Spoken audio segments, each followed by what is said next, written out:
நேற்று 2 நாளாக ஒரு இடத்துல ஒரு 10 மணி நேரம் யூடியூப் பார்த்துக்கிட்டு இருந்தேன். கண்ணகி நகர் கார்த்திகாவை பற்றி ஒரு மார்ஜினலைஸ்ட் ஏரியாவில் விக்டிமைஸ்டு ஏரியா. அங்கே இருக்கிறவங்க எல்லாம் சப்ரஸ்டு பீப்புள், ரொம்ப கடினமான பீப்புள்.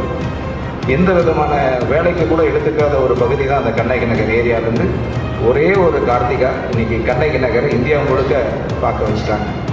அவங்க அம்மா ஒரு துப்புரவு பணியாளர். நினச்சி பாருங்கள், ஒரே ஒரு ஸ்டார் 5000 பேர் வாழ்கிற ஒரு பகுதியை இந்தியா முழுக்க பார்க்க வச்சிருச்சு.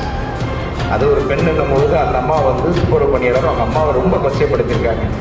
சாப்பாட்டுக்கே வழியில் உனக்கு உன் பொண்ணு கபடி தேவையா, கபடிக்கு அனுப்பி உன் பொண்ணை வளர்த்துணுமா, இதெல்லாம் அவ்வளோ கஷ்டப்படுத்திருக்காங்க. இருந்தாலும் அந்த அம்மா ஸ்ட்ராங்காக இருந்த ஒரே காரணத்தினால பொண்ணுறது ஏர்போர்ட்டில் லேண்டது நேராக சிஎம் வீட்டுக்கு அழைப்பு. முன்னாள் ஆளுநர் தமிழிசை சவுந்தரராஜன் மேடம் அவங்க வீட்டுக்கு போகிறாங்க. நினச்சி பாருங்கள், இன்றைக்கி ஐபிஎஸ் ரிசீவ் பண்ணுற அளவுக்கு ஒரு பொண்ணு வளர்ந்துருக்கு 12ஆம் வகுப்பில்.